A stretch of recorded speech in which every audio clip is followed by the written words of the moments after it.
நான் 19 வயதில் 12ஆம் வகுப்பை முடித்தேன். அன்றிலிருந்து ஒரு நல்ல வேலையை தேடிக் கொண்டிருந்தேன். பல இடங்களில் நேர்காணல் கொடுத்தேன். ஆனால் எங்கும் வெற்றி கிடைக்கவில்லை. ஒரு மாலை பேருந்து நிலையத்தில் நின்று கொண்டிருந்தேன். மாலை 6 மணி. வானம் மேகமூட்டத்துடன் இருந்தது. மழை பெய்ய போகிறது போலிருந்தது. பேருந்துகள் வந்தாலும் அவை மிகவும் நிரம்பி இருந்ததால் ஏறுவது சாத்தியமற்றதாக இருந்தது. திடீரென்று ஒரு வெள்ளை நிற கார் என் முன் நின்றது. கண்ணாடி கீழே இறங்கியது. உள்ளே இருந்து ஒரு நல்ல மனிதர் கேட்டார், எங்கே போக வேண்டும்? நான் தயக்கத்துடன் பதிலளித்தேன், இல்லை, நான் பஸ்ஸுக்காக காத்திருக்கிறேன். அவர் சொன்னார், நான் மலைக்கோட்டை நோக்கி செல்கிறேன், அங்கேதான் போக வேண்டுமா என்று கேட்டார். நான் யோசித்தேன். இப்போது மழையும் தொடங்கிவிட்டது. பஸ் கிடைப்பதற்கான வாய்ப்புகள் குறைவு. வீடும் தூரத்தில் உள்ளது. சிறிது நேரம் யோசித்த பிறகு நான் சொன்னேன், ஆம், உங்களுக்கு எந்த பிரச்சனையும் இல்லையா? நிச்சயமாக இல்லை, வாருங்கள் என்று அவர் புன்னகையுடன் சொன்னார். நான் பின் இருக்கையில் அமர்ந்தேன். வழி நெடுகிலும் நாங்கள் பேசிக்கொண்டே வந்தோம். என் குடும்பத்தை பற்றியும் என் படிப்பை பற்றியும் எனக்கு எப்படியும் வேலை மிகவும் தேவை என்பதையும் அவரிடம் கூறினேன். அவர் கவனமாக கேட்டு என் நிலையை புரிந்து கொண்டார். என் வீடு வந்ததும் அவரை நிற்க சொன்னேன். இறங்கும் போது நான் நன்றி சொன்னேன். அவர் சிறிது நேரம் நின்றுவிட்டு தன் சட்டை பையில் இருந்து ஒரு அட்டையை எடுத்தார். இது என் விசிட்டிங் கார்டு. நான் ராஜ்குமார், ஒரு ஐடி நிறுவனத்தின் உரிமையாளர். உனக்கு விருப்பம் இருந்தால் நாளை காலை என் அலுவலகத்தில் சந்திக்கலாம். எங்களுக்கு ஒரு ரிசர்ச்லிஸ்ட் உதவியாளர் தேவைப்படுகிறது. ஒருவேளை நான் உனக்கு உதவலாம் என்று புன்னகையுடன் சொன்னார்.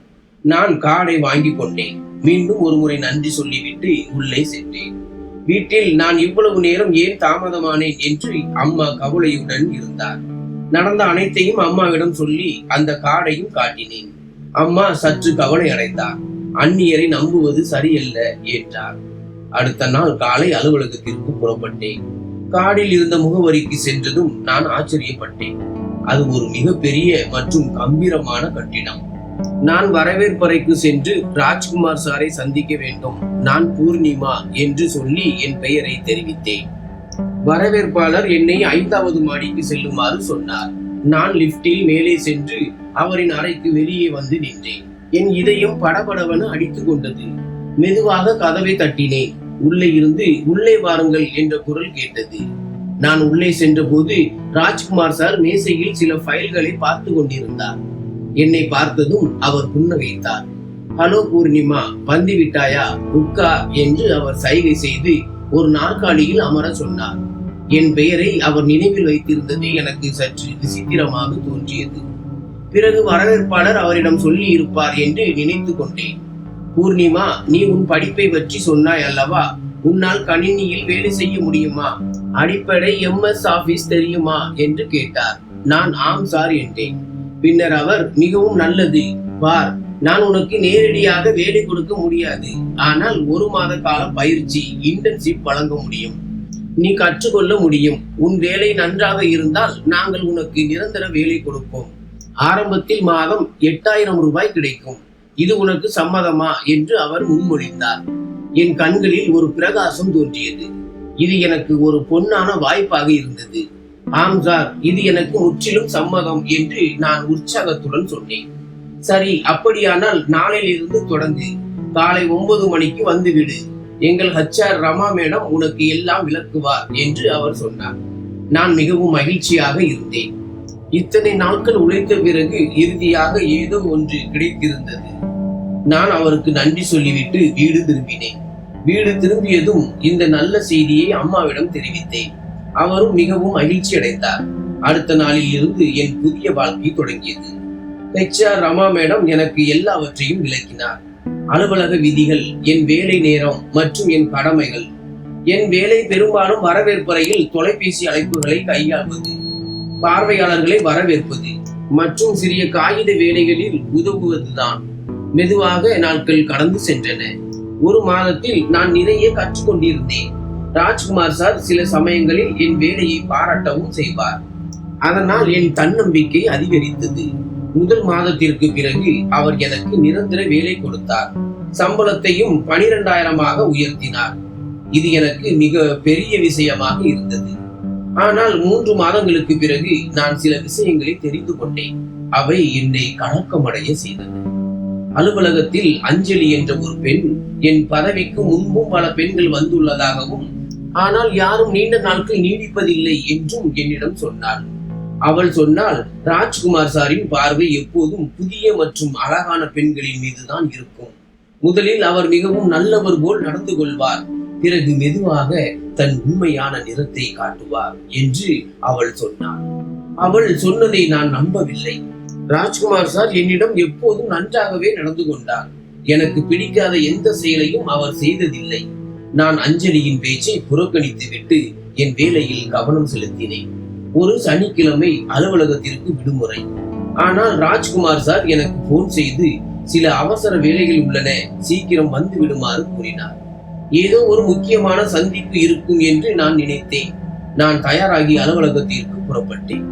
அன்று வானிலை மிகவும் மோசமாக இருந்தது. வானில் கார்மேகங்கள் சூழ்ந்திருந்தன. பலத்த காற்று வீசிக் கொண்டிருந்தது. நான் ஸ்கூட்டியில் ஏறி அலுவலகத்தை நோக்கி சென்றேன். வழியில் திடீரென மழை பெய்ய தொடங்கியது. ஒரு கடைக்கு அடியில் நின்று மழை நிற்கும் வரை காத்திருந்தேன்.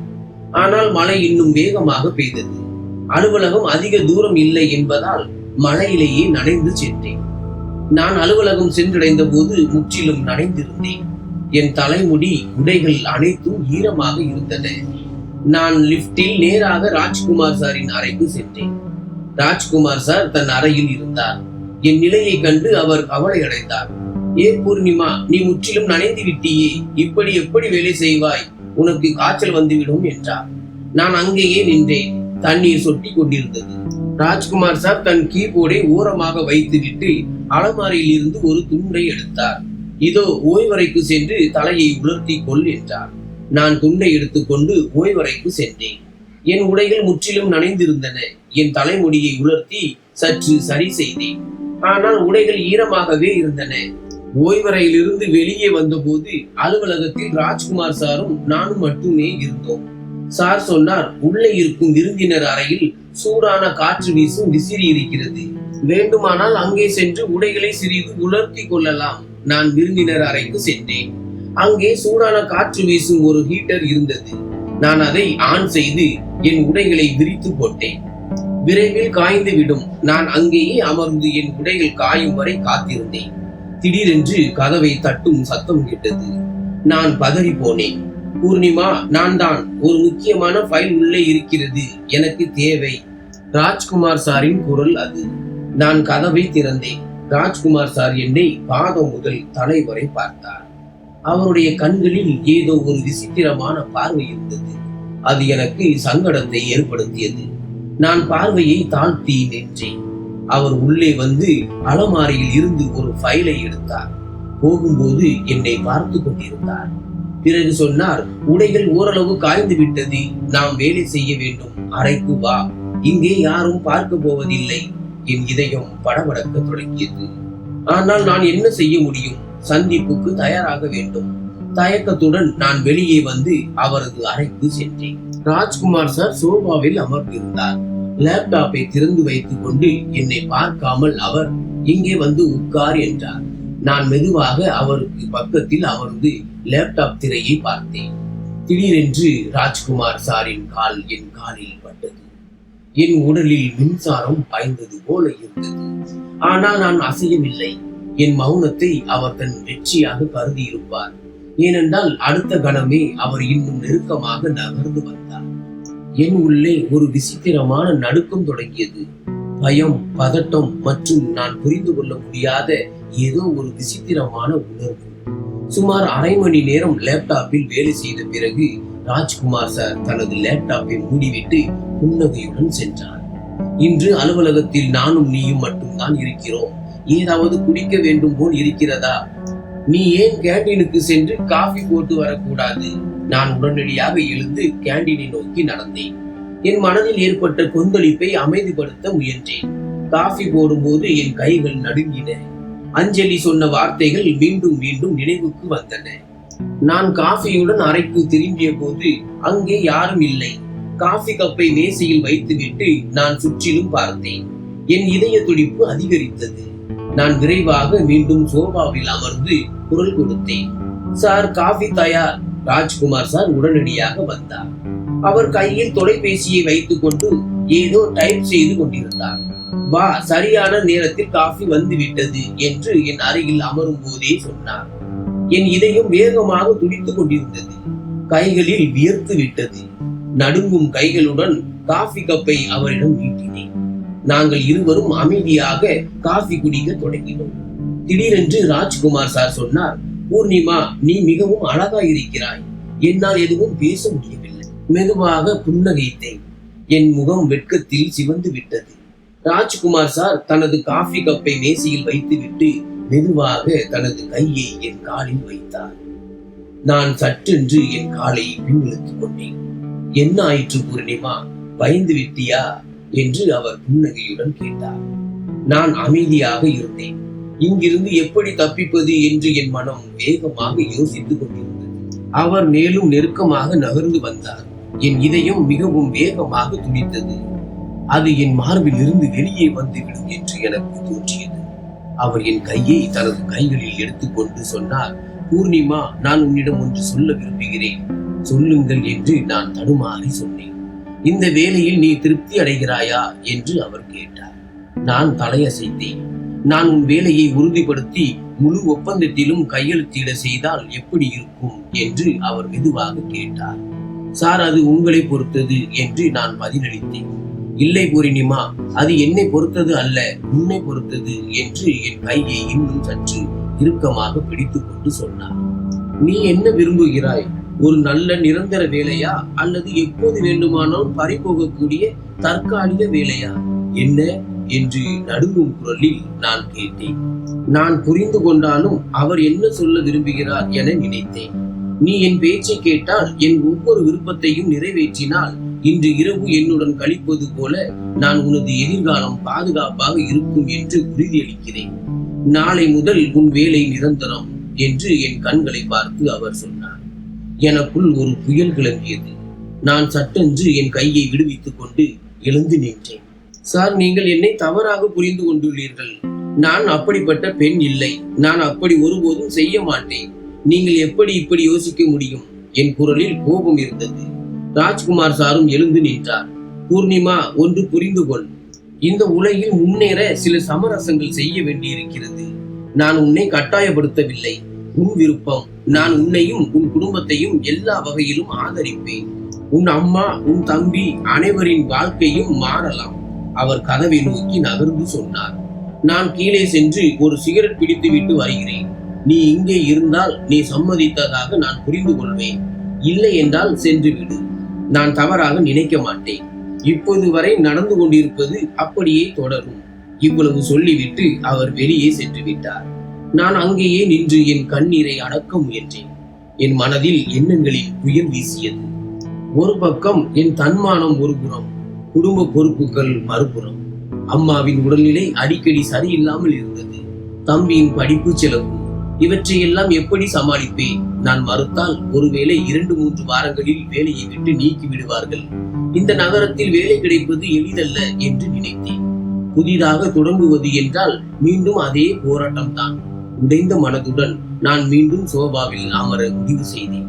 சிறிது நேரம் கழித்து ராஜ்குமார் சார் திரும்பி வந்தார். என்னை பார்த்ததும் அவர் முகத்தில் புன்னகை பரவியது. அப்படியானால் உனக்கு சம்மதம் என்று அவர் சொன்னார். அதாவது நீ என் நிபந்தனைகளை ஏற்கப் போகிறாய் என்று கேட்டார். நான் அவரை பார்த்தேன். என் கண்கள் கலங்கி இருந்தன. ஆம், ஆனால் நீங்கள் முதலில் என் வேலையை நிரந்தரமாக்க வேண்டும் என்றேன். நிச்சயமாக, நாளையே அனைத்து ஆவணங்களையும் தயார் செய்து விடுகிறேன் என்று அவர் மகிழ்ச்சியுடன் சொன்னார். அன்று அவர் என்னை தன் காரில் வீட்டில் கொண்டு சென்று விட்டார். வழி நெடுங்கிலும் என் மனதில் ஒரு ஆழமான குற்ற உணர்வு இருந்தது. ஆனால் நான் என் கண்ணீரை மறைத்துக் கொண்டேன். வீடு திரும்பியதும் அவர் என் அம்மாவிடம் எனக்கு நிரந்தர வேலை கிடைத்து விட்டதாகவும் சம்பளம் 15,000 உயர்ந்து விட்டதாகவும் நற்செய்தி சொன்னார். அம்மாவின் கண்களில் ஆனந்த கண்ணீர் இருந்தது. அவர் ராஜ்குமார் சாருக்கு நன்றி சொல்லி என் தலையில் கை வைத்து தடவி கொடுத்தார். பார் மகளே, உன் உழைப்பு பலன் கொடுத்து விட்டது என்றார். அந்த இரவு நான் படுக்கையில் படுத்திருந்தேன். என் தலைவீதியை நினைத்து அழுது கொண்டிருந்தேன். நான் என்னை விற்றுவிட்டேன் என்று யாருக்கு தெரியும்? சில நாட்களுக்கு பிறகு நான் காலை அலுவலகத்திற்கு தயாராகி கொண்டிருந்த போது என் மொபைலுக்கு ராஜ்குமார் சாரிடமிருந்து ஒரு அழைப்பு வந்தது. அவர் என்னை, பூர்ணிமா, இன்று என் பண்ணை வீட்டிற்கு வர வேண்டும், ஒரு சிறப்பு கூட்டம் இருக்கிறது, நீ வீட்டில் நிறுவன வேலை காரணமாக 2-3 நாட்களுக்கு வெளியே செல்கிறேன் என்று சொல்லிவிடு என்றார். என் குரல் நடுங்கியது. சரி சார், நான் என் பையில் சில ஆடைகளை வைத்துக் கொண்டு நிறுவன வேலைக்காக வெளியே செல்கிறேன் என்று அம்மாவிடம் சொன்னேன். அம்மா என் நெற்றியில் முத்தமிட்டு, கவனமாக இரு மகளே என்றார். நான் பண்ணை வீட்டிற்கு சென்ற போது அங்கே ஏற்கனவே சில நபர்கள் இருந்தனர். அனைவரும் சூட் அணிந்திருந்ததால் தொழிலதிபர்கள் போல் தோன்றினர். ஒருவேளை உண்மையிலேயே ஒரு வணிக கூட்டம் இருக்கும் என்று நான் சற்று நிம்மதி அடைந்தேன். கூட்டம் தொடங்கியது. அனைவரும் பல்வேறு திட்டங்களை குறித்து விவாதிக்க ஆரம்பித்தனர். நான் குறிப்புகளை எடுத்துக்கொண்டே இருந்தேன். சுமார் 3 மணி நேரம் கூட்டம் நடந்தது. கூட்டம் முடிந்ததும் ராஜ்குமார் சார் வேலைக்காரனை அழைத்து அவன் காதில் ஏதோ சொன்னார். வேலைக்காரன் உடனடியாக சமையலறைக்கு சென்று சாப்பிடும் பொருட்களுடன் வந்தான். ஒரு பெரிய சாக்லேட் கேக்கும் இருந்தது. ராஜ்குமார் சார் என் கைகளால் கேக் வெட்ட சொன்னார். அனைவரும் கேக் சாப்பிட்டு விட்டு சிற்றுண்டி அருந்தினர். பிறகு ஒவ்வொருவராக கிளம்ப ஆரம்பித்தனர். ராஜ்குமார் சார் அவர்களை வெளியே சென்று வழி அனுப்பினார். நான் அங்கேயே சோபாவில் அமர்ந்திருந்தேன். என் விதியை சபித்துக் கொண்டேன். ராஜ்குமார் சார் திரும்பி வந்தபோது ஒரு நபர் இன்னும் அங்கேயே இருப்பதை கண்டேன். அவர்தான் கூட்டத்தில் அதிகம் பேசியவர். ராஜ்குமார் சார் யாரை மிகவும் மரியாதையுடன் பார்த்து கொண்டிருந்தாரோ அவர்தான். பூர்ணிமா, பிரிட்ஜில் இருந்து ஒயின் பாட்டிலையும் 3 கிளாஸ்களையும் கொண்டு வா, ராஜ்குமார் சார் சொன்னார். நான் 2 கிளாஸ்களை எடுத்து வந்தேன். ராஜ்குமார் சார், 2 கிளாஸ் மட்டுமா? ஏன், இன்னொரு கிளாஸ் கொண்டு வா, நீயும் இருக்கிறாயே என்று கேட்டார். நான் குடிக்க மாட்டேன் சார் என்று நான் தயக்கத்துடன் சொன்னேன். இன்று ஒரு விசேஷ நாள் பூர்ணிமா, இன்று உன் வேலை நிரந்தரமானது, ஒன்று வேண்டாமா என்று அவர் புன்னகையுடன் சொன்னார். நான் கைவிட்டு விட்டு இன்னொரு கிளாஸ் கொண்டு வந்தேன். ராஜ்குமார் சார் 3 கிளாஸ்களிலும் ஒயின் மற்றும் ஐஸ் போட்டு ஒரு கிளாஸை என்னிடம் கொடுத்தார். நான் முதன்முறையாக ஒயின் குடித்தேன். மிகவும் கசப்பாக இருந்தது. ஆனால் எப்படியோ குடித்து விட்டேன். சிறிது நேரத்திலேயே என் தலை லேசாக சுற்ற ஆரம்பித்தது. கால்களில் ஒருவித மரத்து போன உணர்வு ஏற்பட்டது. சில நிமிடங்களிலேயே எனக்கு லேசான போதை ஏற்பட்டது. அந்த மனிதர் ராஜ்குமார் சாரின் காதில் ஏதோ சொன்னார். ராஜ்குமார் சார் புன்னகைத்து என்னிடம் சொன்னார், பூர்ணிமா, இங்கே வா. ராகேஷ் சாரே, நன்றாக கவனி, இவர்தான் எங்கள் மிகப்பெரிய முதலீட்டாளர். நான் எழுந்து அவர்கள் அருகில் சென்றேன். ராகேஷ் சார் எனது காலி கிளாஸை எடுத்து மீண்டும் ஒயின் நிரப்பினார். குடி என்று அவர் கிளாஸை என்னிடம் நீட்டினார். நான் ராஜ்குமார் சாரிடம் உதவியை வேண்டுவது போல பார்த்தேன். குடி பூர்ணிமா, ராகேஷ் சாரின் கையால் கிடைத்ததை மறுக்க கூடாது, ராஜ்குமார் சார் சொன்னார். என் உள்ளே ஒரு பகுதி கதறியது. அப்போது ராஜ்குமார் சார் என் தோளில் கை வைத்து, பூர்ணிமா, நான் உனக்கு ஒரு வேலையை ஒப்படைக்க விரும்புகிறேன். ராகேஷ் சார் நமது நிறுவனத்திற்கு மிகவும் முக்கியமானவர். இவர் 2 நாட்கள் இங்கு இருப்பார். நீ இவரை கவனித்துக் கொள்ள வேண்டும் என்றார். என் மனதில் ஒரு சந்தேகம் எழுந்தது. அதாவது சார், இவரை நான் கவனித்துக் கொள்ள வேண்டுமா? ராஜ்குமார் சார் புன்னகைத்தார். அவரது கண்களில் ஒரு விசித்திரமான ஒளி இருந்தது. நீ புத்திசாலி பூர்ணிமா, மீதியை நீயே புரிந்து கொண்டு இருப்பாய் என்றார். என் மனம் கத்தி கதறி மறுத்து கொண்டிருந்தாலும் சரி சார் என்று என் வாயில் இருந்து வெளிவந்தது. சரி, நான் இப்போது போகிறேன், ஏதாவது பிரச்சனை இருந்தால் போன் செய் என்று சொல்லி ராஜ்குமார் சார் அங்கிருந்து சென்று விட்டார். நான் கதவருகே நின்று அவர் காரை தூரத்தில் செல்வதை பார்த்தேன். என் இதயத்தில் ஒரு விசித்திரமான பயம் குடிகொண்டது. நானே என் கைகளால் என்னை விற்றுக் கொள்கிறேனா? திரும்பி பார்த்தால் ராகேஷ் சார் என்னை ஒரு வேட்டை பிராணியை பார்ப்பது போல் முறைத்துக் கொண்டிருந்தார். அவரது கண்கள் என் உடல் முழுவதும் சுழன்றன. நான் என்னை சமாளித்துக் கொண்டு எப்படியாவது இந்த இரவை கழித்து விடலாம் என்று நினைத்தேன். ஒயினின் போதை இப்போது முழுமையாக நீங்கியிருந்தது. பண்ணை வீட்டு வேலைக்காரனும் என்னை வித்தியாசமாக பார்த்து கொண்டிருப்பதை நான் கவனித்தேன். நான் அவனை அருகில் அழைத்து, உன் பெயர் என்ன என்று கேட்டேன். அவன் என் பெயர் ராமு மேடம் என்று மரியாதையுடன் சொன்னான்.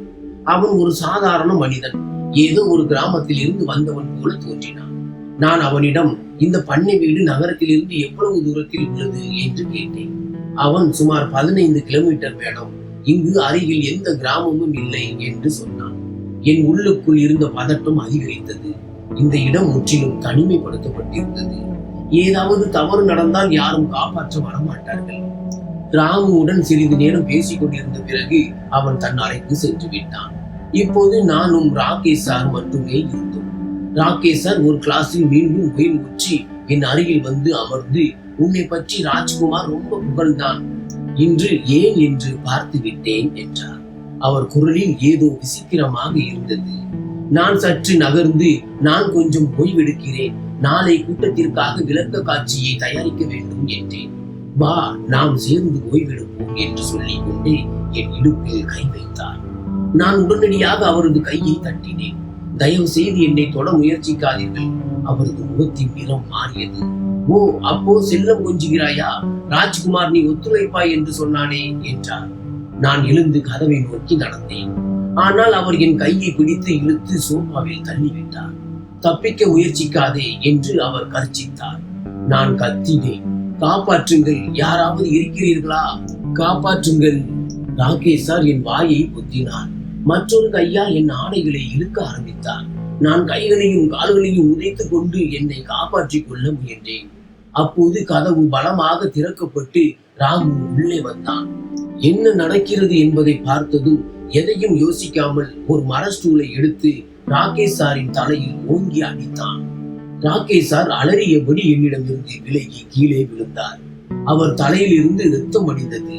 மேடம், சீக்கிரம் இங்கிருந்து ஓடுங்கள், ராமு சொன்னான். ராகேஷ் சார் எழ முயற்சித்துக் கொண்டே, நாய், உனக்கு எவ்வளவு தைரியம், நான் யார் தெரியுமா என்று திட்டினார். ராமு என்னை தன் பின்னால் இழுத்து ஸ்டூலை கையில் பிடித்தபடி, நீங்கள் என்ன வேண்டுமானாலும் செய்து கொள்ளுங்கள் ஐயா, ஆனால் எந்த மகளுக்கோ சகோதரிக்கோ இப்படி நடக்க நான் விடமாட்டேன் என்றான். நான் உடனடியாக என் பையை எடுத்துக்கொண்டு ராமுவுடன் வெளியேறினேன். மேடம், என்னிடம் ஒரு பழைய பைக் இருக்கிறது, நான் உங்களை நகரம் வரை கொண்டு போய் விடுகிறேன், ராமு சொன்னான். அந்த இரவு ராமு என்னை தன் பழைய பைக்கில் உட்கார வைத்து நகரம் வரை சேர்த்தான். வழியில் அவன் சொன்னான், மேடம், இது முதல் தடவை அல்ல, கடந்த ஆண்டும் ஒரு பெண்ணுக்கு இப்படித்தான் நடந்தது. நான் அங்கேயே வேலை செய்தேன், ஆனால் எதுவும் செய்ய முடியவில்லை. இந்த முறை என் வேலை போனாலும் பரவாயில்லை, என் தர்மத்தை விடமாட்டேன் என்று நினைத்தேன். என் கண்கள் கலங்கின. இந்த உலகில் இப்போதும் நல்லவர்கள் இருக்கிறார்கள். நான் வீடு திரும்பிய போது அம்மா கதவருகே நின்று கொண்டிருந்தார். என் நிலையை கண்டு அவர் பயந்து விட்டார். நான் அவரை கட்டி பிடித்து விம்மி விம்மி அழுதேன். என்ன நடந்தது மகளே? அவர் தலைமுடியை தடவி கொடுத்தபடி கேட்டார். ராஜ்குமார் சார் எப்படி எனக்கு வேலையின் ஆசை காட்டினார் என்பதை நான் அவரிடம் முழு கதையையும் சொன்னேன். அவர் எப்படி என்னை கட்டாயப்படுத்தினார், இன்று எப்படி என்னை ராகேஷ் சாருடன் தனியாக விட்டு விட்டார் என்பதையும் சொன்னேன். அம்மாவின் முகத்தில் கோபமும் துக்கமும் ஒரு சேர இருந்தன. இப்படிப்பட்ட வேலைக்கு தீ மூட்டட்டும் மகளே. ஒரு மகளின் மரியாதை விற்கப்படும் அளவுக்கு வளமை எங்களுக்கு தேவையில்லை. கடவுள் எங்களுக்கு குறைவாக கொடுத்தாலும் நேர்மையாக கொடுக்கட்டும் என்று அவர் சொன்னார். அதே இரவில் நான் ராஜ்குமார் சாருக்கு போன் செய்தேன். போனை எடுத்ததும் அவர் ராகேஷ் சாருடன் எப்படி இருந்தது, அவர் சந்தோஷமாக இருக்கிறார் அல்லவா என்று கேட்டார். என் உள்ளுக்குள் இருந்த கோபம் வெடித்தது. உங்களுக்கு வெட்கமாக இல்லையா சார்? நீங்கள் என்னை என்னவென்று நினைத்தீர்கள்? ஒரு விபச்சாரியா? இன்று ராமு இல்லை என்றால் என் மானம் போய்விடும். எனக்கு உங்கள் வேலை தேவையில்லை, உங்கள் பணம் எதுவும் தேவையில்லை. உங்களை போன்றவர்கள் தங்கள் வெற்றிக்காக யாருடைய வாழ்க்கையையும் அழிக்க முடியும். நான் போனை துண்டித்து விட்டு படுக்கையில் சரிந்தேன். அடுத்த நாள் என் ஆவணங்கள் அனைத்தையும், எனக்கு வரவேண்டிய சம்பளத்தையும் வாங்க அலுவலகம் செல்ல முடிவு செய்தேன். அங்கு சென்றபோது ராஜ்குமார் சாரின் அறையில் ஏதோ சலசலப்பு நடப்பதை கண்டேன். அஞ்சலியிடம் கேட்டபோது இரவு போலீஸ் வந்து புகாரின் பேரில் ராஜ்குமார் சாரையும் ராகேஷ் சாரையும் கைது செய்யப்பட்டதாக தெரிந்தது. பிறகுதான் தெரிந்தது, அன்று இரவு ராமு என்னை காப்பாற்றி விட்டு நேராக காவல் நிலையம் சென்று புகார் பதிவு செய்துள்ளான். ராஜ்குமார் சார் தன் நிறுவனத்தில் எப்படி பெண்களுக்கு வேலை ஆசை காட்டி தனது வாடிக்கையாளர்களுடன் தனியே விட்டு விடுவார் என்பதையும் தெரிவித்திருந்தான். இன்று நான் அந்த சம்பவத்தை நினைக்கும் போது என் மனம் நடுங்குகிறது. ஆனால் ஒன்று புரிந்தது, உலகில் தீமைக்கு இணையாக நன்மையும் இருக்கிறது. ராமு போன்றவர்கள் தங்கள் வேலையை பற்றி கவலைப்படாமல் சரியானதற்கு குரல் கொடுப்பவர்கள் தான் உண்மையான ஹீரோக்கள். நான் மீண்டும் புதிதாக வாழ்க்கையை வாழ தொடங்கினேன். இன்று ஒரு சிறிய நிறுவனத்தில் வேலை செய்கிறேன். அங்கு நல்ல சூழல் நிலவுகிறது. மக்கள் மரியாதையுடன் நடந்து கொள்கிறார்கள். நானும் அம்மாவும் தம்பியும் ஒரு சிறிய வீட்டில் வசிக்கிறோம். என் வாழ்க்கையில் நான் திருப்தியுடன் இருக்கிறேன். நன்றி.